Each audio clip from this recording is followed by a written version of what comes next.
Hi, I'm Pete Dorling and welcome to part 4 of my In the Studio series of videos.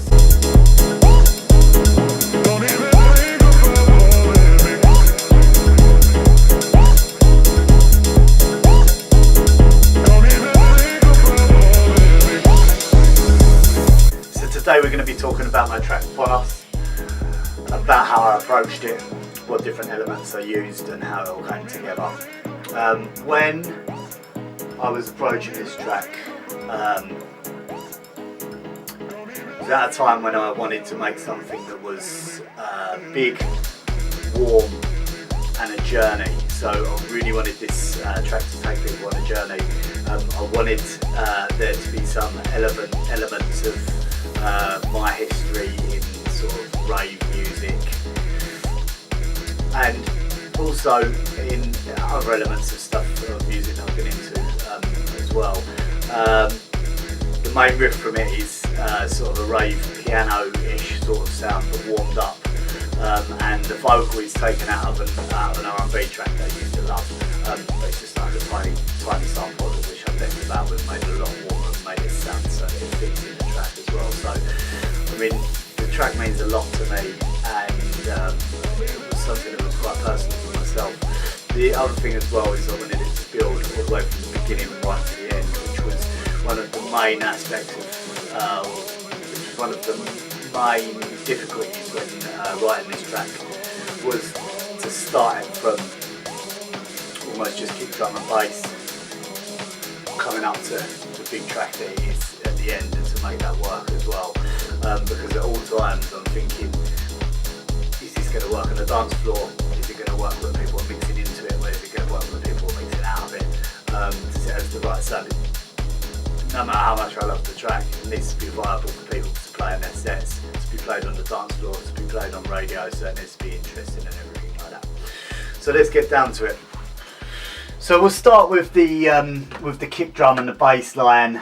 As I've explained in some other videos that I've done, with most different parts of the tracks, I will put them into groups. So I've got the bass group here, and then I've got some vocals and stuff just on their own, and then the tops group, an instrument group which has actually only got the main instrument, because the stab that I made, I didn't feel like it sounded as good when it was limited with the main instrument, with the piano.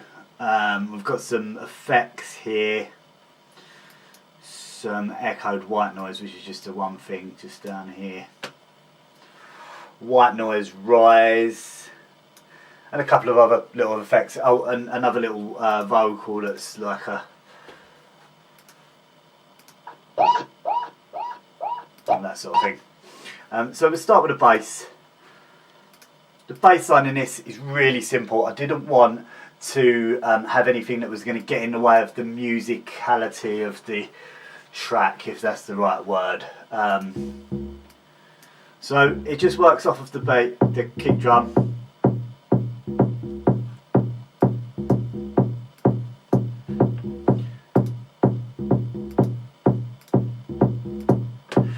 What I used on here as well, which is quite interesting for me anyway to use, is the bass mono on the new Ableton utility. You can mono only the bass. The instrument that I was using, Massive, there was a really nice preset on it that I wanted to use for the bass line.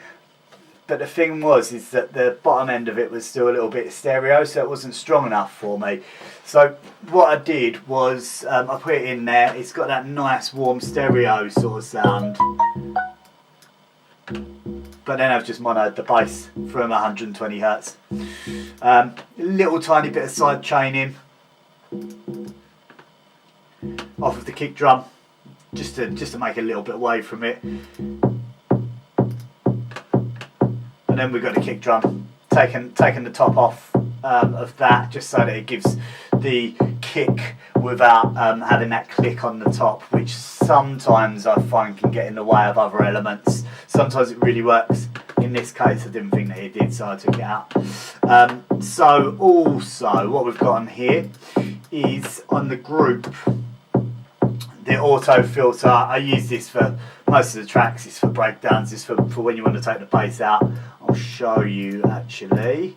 That's the automation of it. So basically this is working from, and then the bass coming out. Quite simple. I'll either use an auto filter, or sometimes the better thing to use is an EQ3. So I just find with the sort of kick drum and the bass that I'm using, either one can work a little bit better. They're not really that much different from each other. I'm probably being a little bit finicky, but I just use whichever one sounds best at the time. EQ8 I've not used. I must have wanted to use that, but I didn't use it in the end.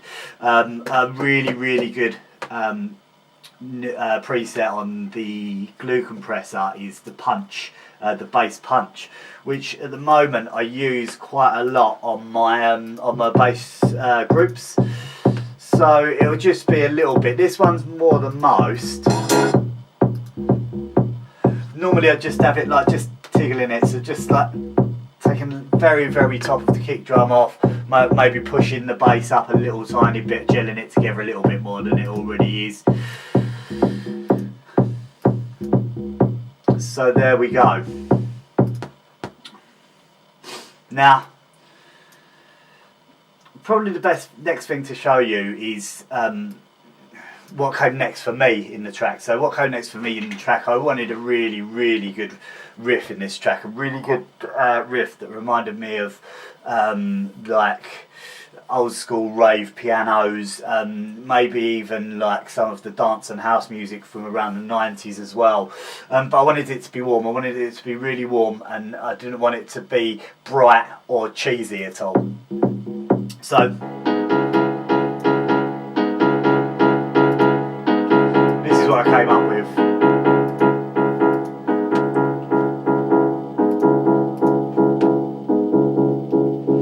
Now, so this took a long time to get right.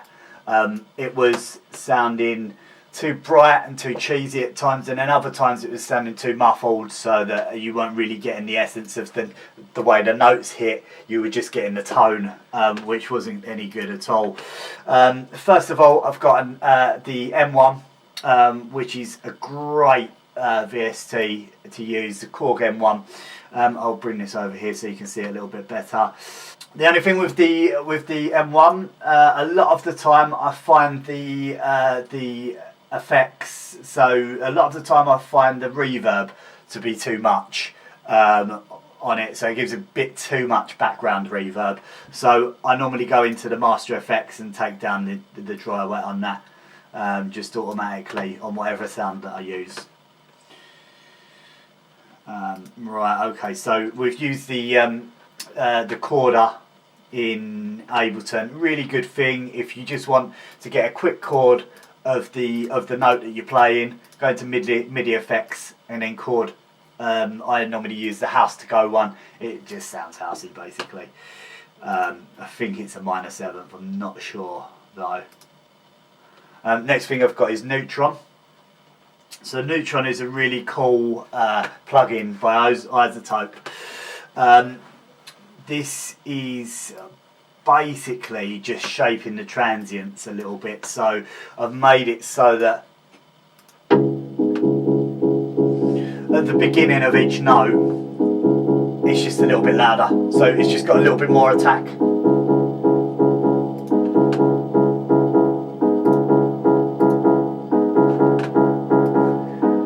Compressor,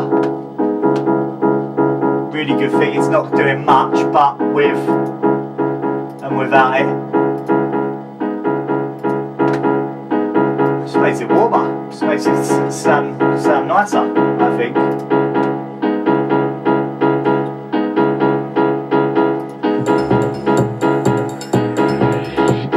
So one of the things that I was thinking about when I was building up this track is, so what is filling the track up? So at the later parts of the track, when it's bigger, when the track's going when it's got a bit more energy, you'll see when I come to it, but the tops heavier, and there's a lot more drums in the top end of the track. Now, in the first half of the track, there's hardly anything in the top end. So what I've done is I've sidechained the main riff off of the top drums. So as the top drums build, the main riff is sidechained off of it a little bit. It's just a nice little effect. I thought it sounded nice. It got it out of the way of the top drums a little bit and gave them a little bit more space to move.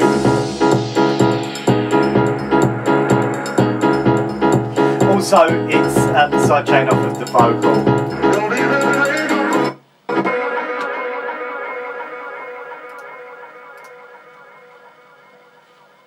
Throughout the track, got the auto filter,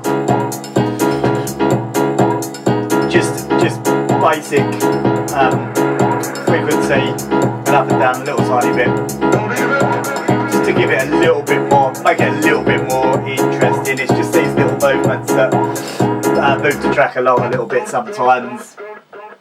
Stereoed out a little bit, only on 145, so I've not put that much stereo on it. Just makes it that little bit more spacey and warm, I thought anyway.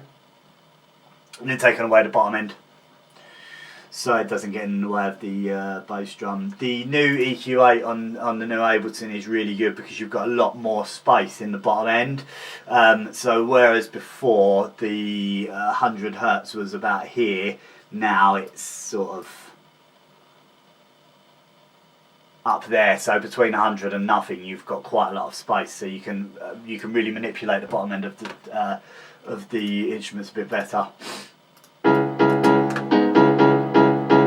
Now, what I needed then was a vocal. I really wanted this to have this vocal where it just said something to complement the instrument and be that sort of focal point of the track.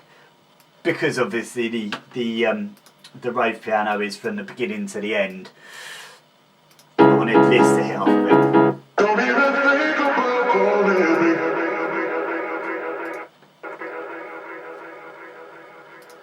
So basically for this vocal, it's a great female vocal.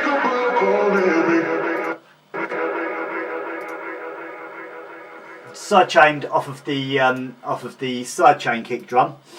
So I've got two kick drums in the bottom end. I probably should have explained this before. I've got the actual kick, and then I've got the sidechained kick as well, which ends at different times. So it just means that if I sidechain off of either of them, it's going to open up and close up at different times. So it's sidechained off of there. I've EQ'd it a little bit just to my liking. Ping pong delay. You can hear the delay on that.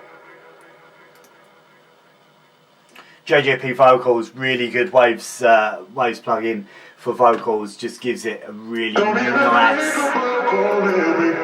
dreamy sort of feel. Tail reverb, really good. I really love the tail reverb because you can turn up the dry and the wet. Now this for me has got a lot of benefits in a reverb. Don't get me wrong, it's not the only reverb that I use. There's a lot of different reverbs that I use for different reasons, but this one you can just add a tiny touch of reverb in the bottom end in the silent part of the tracks, just to give it a little bit more, that little bit more in the background. And shimmery on the new Echo I haven't used. So yeah, what I've ended up with,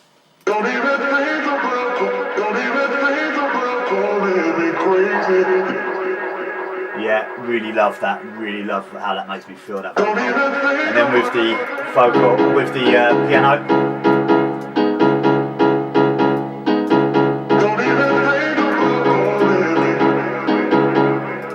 just quickly, these two channels underneath the vocal, their reverb rises. So basically what I've done is I've reversed the vocal, reverbed it, and then recorded the reverb on the tail. So that what it happens now is that if I put that recording before the vocal,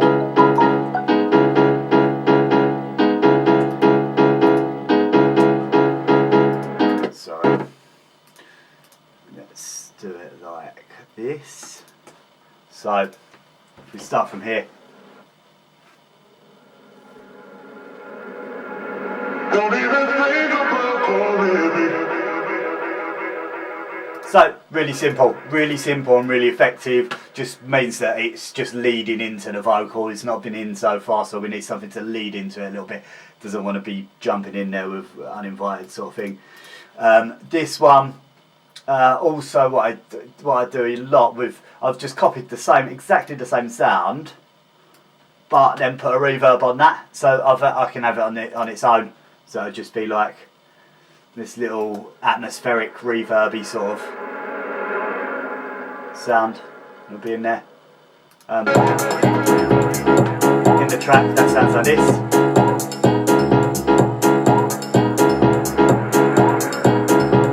Just adds a little bit more atmosphere. So the tops, the main part of this track, the main part for me is the tops and how they build. So I wanted it to start off really with hardly anything, basically, with hardly anything. So this is just a little bit of percussion in there. These are freeze and flattened, by the way, just so that it can ease up on my CPU. This was another percussion. I couldn't freeze and flatten this one because it had the sidechain compressor on it. Then after the first bit of vocal,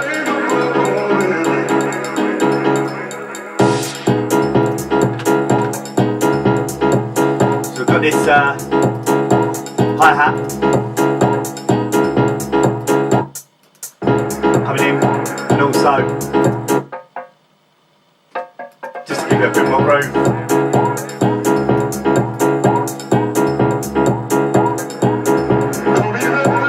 We've got the woe sound coming in as well. Some white noises coming up and down as well. The vocal. Then this is coming in, just a bleep sort of sound. And then this is the first time where it really feels like the energy is rising in the track. The vibe comes in.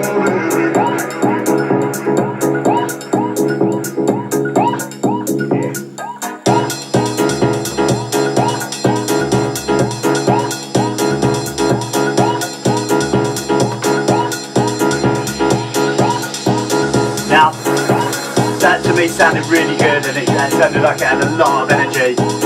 But what I wanted to do was take it up another notch from there. So I wanted the vocal to sound like it had all been leading to something, and the beats to sound like they were all leading to something as well.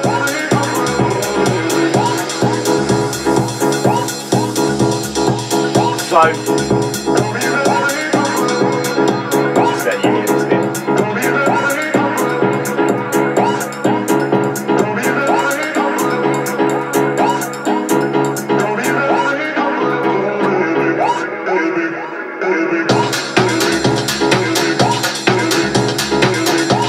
So again, the energy's rising, amazing. I love the way that vocal just moves over now, and it just works as part of the instrument.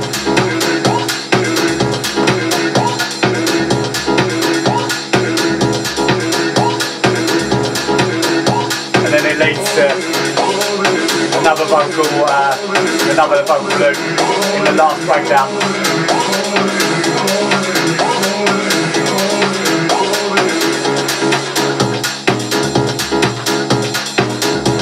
And then just ends from there. So basically, to explain a little bit about these drums that are coming in here,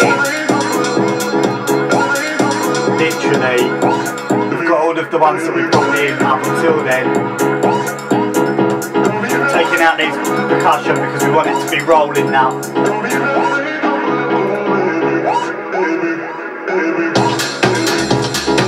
We've got just a top loop that I got from somewhere, a sample pack I believe. Crash just moving it along from the beginning, and then these off snares that I wrote on the drum machine. Also we've got this in the bottom end as well. So to explain a little bit about the drums, another great thing about the new Ableton is this drum bus. So here, drum bus, there's some really good presets on there, but what I normally do is, because most of the presets sound a bit harsh, so it sounds like there's loads too much happening with the drums, so it's got dry and wet as well, which is really good. So I just take the dry and wet down, gives it some of the effect without overpowering it, sort of thing. I've used an EQ8 so that I can take away the frequencies that are getting in the way of other instruments. Isotope, ozone, so I would imagine. Yeah, so the isotope ozone is a dynamic EQ. So basically, what it's doing is it's compressing certain parts of the top loop of the top drums. Solid bus compressor, really good. This it's Native Instruments version of the SSL compressor. It's really good for bus compression on your top drums. Just again, if you look at the compression, just taking a little tiny bit off, just taking the very peaks off, and then you can see the spectrum of where the top drums are hitting as well. So the last thing to talk about on this track is my effects on the master that I have. So yeah, so I haven't got my master. I haven't got my master compression or anything on yet. So what I've got is the Ozone tape, the vintage tape. So basically what that's doing is that's giving the whole track everything, that little bit of distortion, just to make it sound that little bit more old school.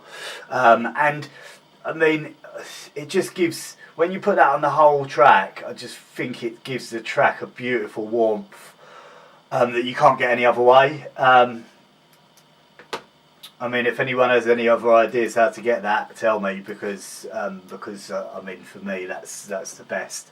Another really good thing if I'm trying to warm up the whole track, if I want to make a really warm track, is to use this vintage Aural Exciter. It's one of the Waves plugins, and I just put it on the Beefy Mix preset. Just, I mean, all of these things, they work on certain tracks. I mean, a lot of tracks I can't put this on because it just makes it muddy and it just makes it a bit too much. And the same with the tape as well. But all of these plugins are good for their specific jobs, for specific types of tracks. I suppose while I'm here, I might as well tell you a little bit about how I do the DJ master. So what I would call a DJ master is what you send to labels, or what you play out in a club before it gets signed and gets mastered by a proper mastering engineer. What I'll normally use is this really cool plugin called Dynameter. So what this will tell me is, so I want a compressed, a limited mix, and it's going to tell me, it's going to let me compress it or limit it, or I mean, what it's called in Isotope is maximize. So it's going to let me maximize it to the point where it's still got dynamics, but it's loud as, it's still got enough dynamics, but it's as loud as it can possibly be. So our target is 8, and you see it is just hitting on 8 all of the time there. Yeah, that needs a little bit less there.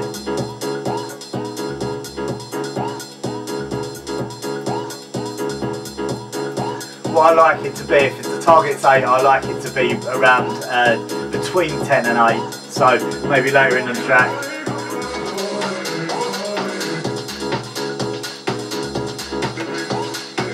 Yeah, at this part of the track it goes down to 9 because there's a lot more going on. So that's perfect for me. And literally on that master channel, I've used, I've just put the dynamics is on, but it's not really doing anything. It's just taking, if anything's really overpowering, it's taking it down a little bit. The main thing that I'm using is the maximizer, playing around with the slow, fast, transparent or smooth until it sounds right with the character basically. Also with the stereo and the transient emphasis as well. Just messing around with them until it works. My favourite selection on here is RRC2, and that just makes it sound big enough to send to labels and to play in a club. Thanks everyone so much for watching. I hope you enjoyed it. I hope you got what you needed out of it. So it was a little bit long, but I just wanted to go into in a little bit more depth this time what I actually do and how I approach tracks and what every part of it means to me. Don't forget to click like, click share on the video, show all of your friends. I really love everyone to see this. Thanks very much.